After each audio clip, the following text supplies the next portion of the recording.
Hello, this is Clarence Moye with Awards Daily here with Antonio Campos, the director and showrunner of HBO Max's The Staircase. Antonio, very nice to meet you.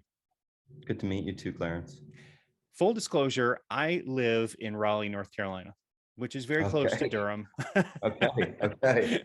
So we're going to set aside the whole Atlanta is Durham thing, but that's fine. That's fine. Yeah, sure. Um, but We did our I, best. We did our best. yeah, no, I mean, the accents are spot on. Some of those, Good. like Parker Posey, and I'm sorry, I'm forgetting the name of the actor who played the Cullen Jim. Mock. Yes, Cullen Mock. Yeah. Cullen. Yes, he did fantastic. I mean, it is. Right.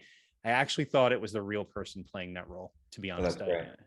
my father was obsessed with this case. I was less so, but I knew certainly a lot about it. Anyway, talking about obsession, what is it about you that made you so interested in the Michael Peterson case that it took 10 years to make this into a dramatized limited series?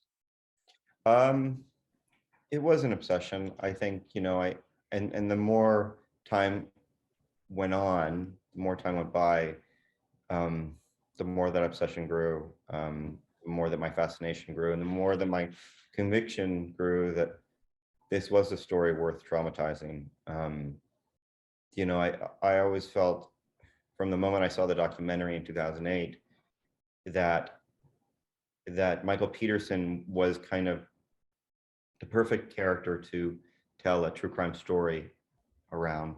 I found Michael Peterson to be a maze of a character within the maze of a story, and it just felt like this was, to me, the ultimate true crime story. And I had been really a big fan of the genre, and I still am.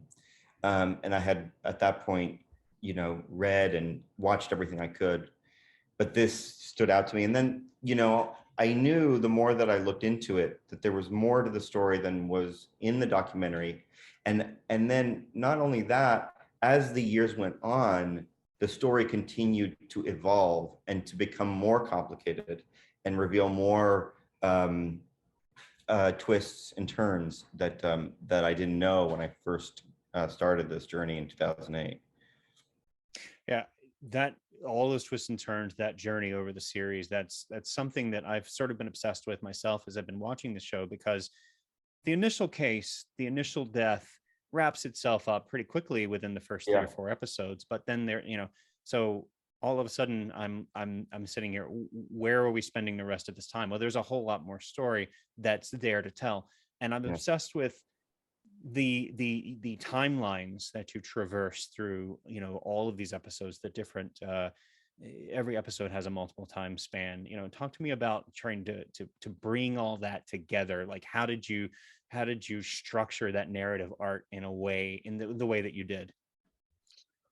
So the timeline, it's interesting because when the story, when I first started to think of it as a feature, it was linear. It was it was in chronological order.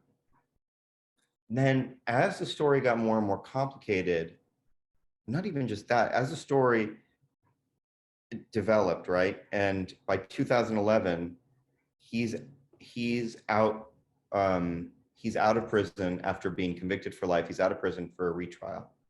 Okay, so now there's another end, right? That's the other end. So now I was like, okay, well, when I started the story, the end of the story was he's in prison for life. Then 2 years later, he's out of prison for awaiting a retrial. Okay, so that's another end, and that's almost a hopeful end. You leave that part of the story wondering, okay, well, maybe this is going to be his chance to win the case. They've done such a good job at showing that there was corruption, that there was perjury, and that the jury was misled. Mm-hmm. And he's home with his family. It's a different home. It's a smaller home. He's living in a tiny apartment, not a big mansion, but he's surrounded by family. He has this woman in his life who's fought for him all this time and believes in him and loves him. It seems like a hopeful end. Then 6 years later, there's the alpha plea.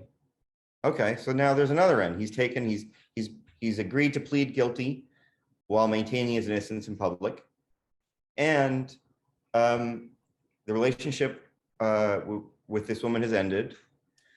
And we learn that he lied for 16 years about Kathleen Peterson knowing whether or not knowing about his sexuality, right? Mhm. So now that's another end. So when I was looking at the whole thing, I was like, okay, so now there's three endings essentially. And then the other ending was, the night of Kathleen's death. That's the end of her story, right? So now there's all these endings, and how do you kind of tell them all at the same time and not make it feel like there are multiple endings, but that it's all one big ending? And so in order for that to happen, we had to be invested in all three sort of timelines at the same time. Mhm. And it couldn't feel like any one of them was uh, sort of linked to another. And what I mean by that is you couldn't feel like the past was just an extension of his memory. It needed to operate on its own, and the present needed to operate on its own, and the future. And so that's kind of like it was interesting because the structure and the format for the show really was born out of the fact that I had spent so much time and that the story kept changing, and that I was trying to figure out a way of communicating what my experience felt with the story, which was that it was all kind of happening at the same time. And that, like, the fact that when you get to the retrial hearing and you get to the Alford plea, that Candace's speech almost feels like it's the same speech she made 6 years earlier, and that was kind of, that there was a bit of, like, I felt like there was a loop, like he was sitting in the same court, he was sitting in a courtroom that was very much like the first courtroom that he had been convicted in, and there was the same judge and the same attorney and his family behind him, and a filmmaker that was there. It was like it felt like there was a loop, and so. Yeah. It was all about trying to capture that feeling, that time was kind of in a loop for them, and trying to figure out how to tell this story so that it didn't feel like there were multiple endings, but like I said, there was one ultimate ending. Right. I want to talk a little bit about the character of Michael Peterson himself, and Mhm. particularly scripting him in such a way where the guilt or the innocence isn't the main question through the series. I mean, obviously, the series does not take an official stance most of the Mhm. time on his guilt or innocence. But talk to me about scripting Michael Peterson and working with Colin to be able to portray what is essentially a mystery, a giant question mark. Yeah, I mean, one of the things that we went into the writer's room with was, we are not going to make a decision in this room. We were not going to force anyone to have to decide, or that we were all going to agree on one thing, that he was innocent or guilty, Mhm. or that one version of this was true. We wanted to embrace all different perspectives. And, my co-showrunner, Maggie Cohn, and I definitely saw things differently at times, but we really wanted to embrace the contradictions, and we thought that the contradictions were part of Michael Peterson. So if someone was writing a script and they might have felt that he was guilty, that's fine, because someone else might write him as innocent, and it doesn't really matter because the show is not trying to give you a final answer on that. It's just all about the possibilities, right? And with Colin, I said to him very early on, I said, because he asked me, and I said, I don't want to tell you what I think. And I don't really want to talk about that. I would love for you to make a decision in your mind, and for you to hold on to that, or not make a decision. But whatever that is that you decide to do, that's for you. That's your secret. And you don't have to share it with me. And what I'll be doing behind the camera is trying to guess. And I hope that what I'm doing behind the camera of trying to guess, wait, is he guilty, or is he hiding something, is what the audience would be doing. So it was really, we tried to give Colin the freedom to make those decisions, and he could change his mind day to day. There was no rule, and I think that that's part of why the audience does go through what the experience that they have, which is they're trying to guess it.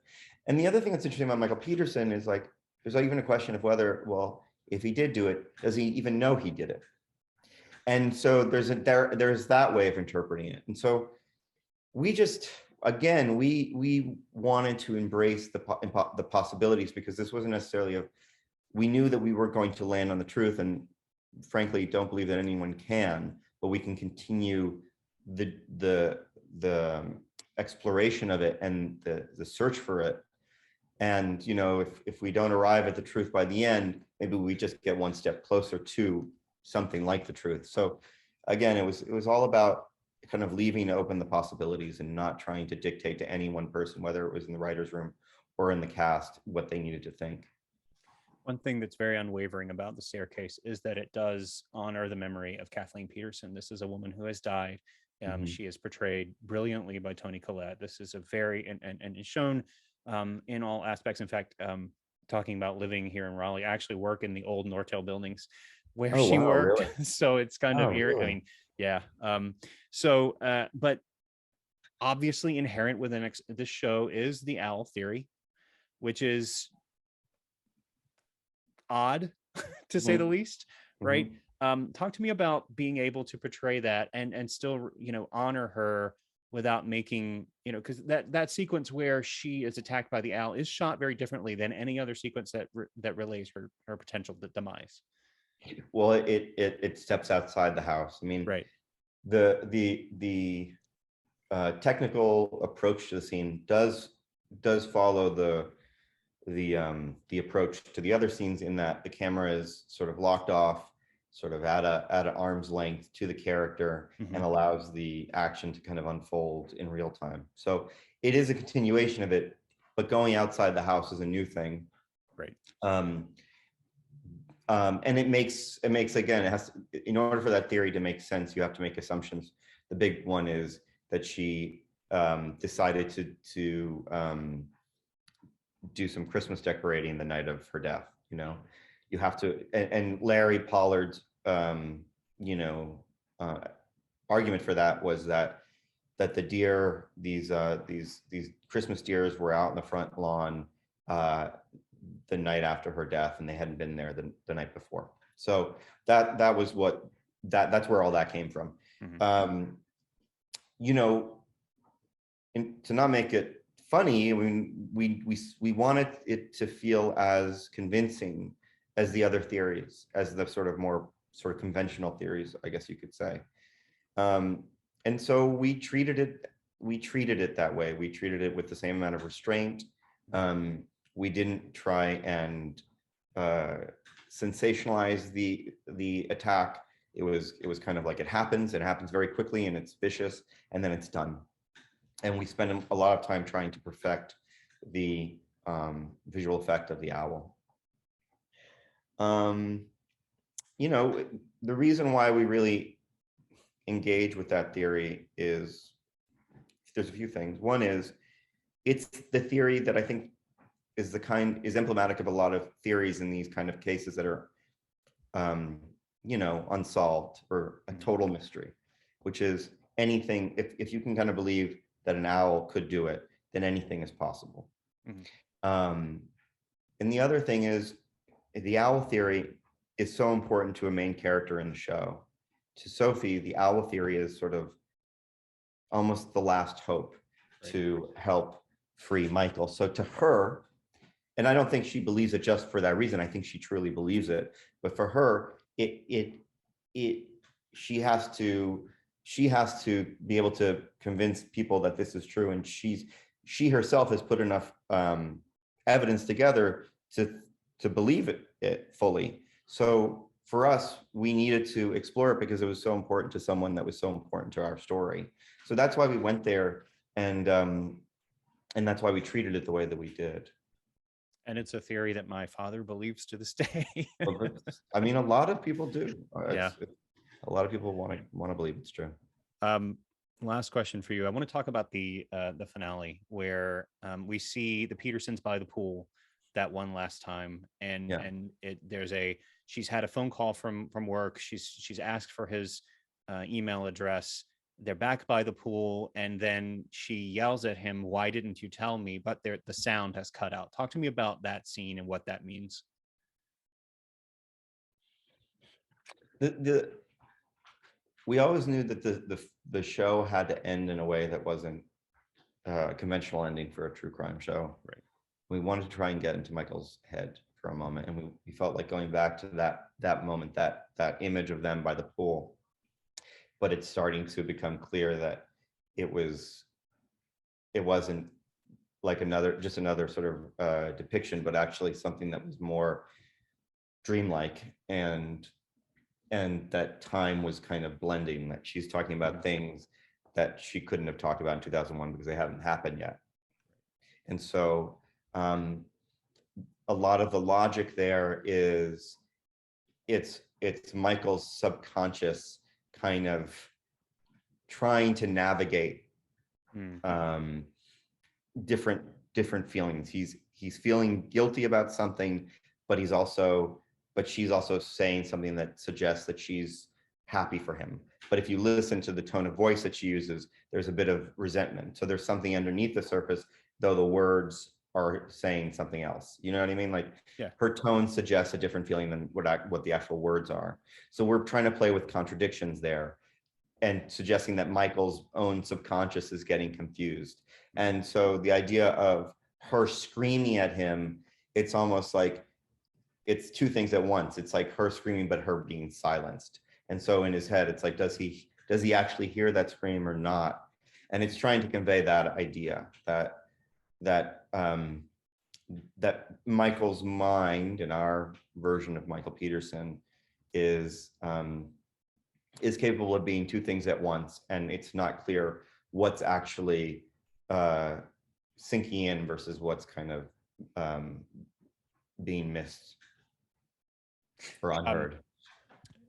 You don't have to reveal what your opinion is, but did your opinion of his innocence or guilt change as you navigated the creation of the show? Yeah, it did. My opinion, it was an interesting experience because I allowed myself to, I think, go through the journey the viewer goes through, and allowed myself to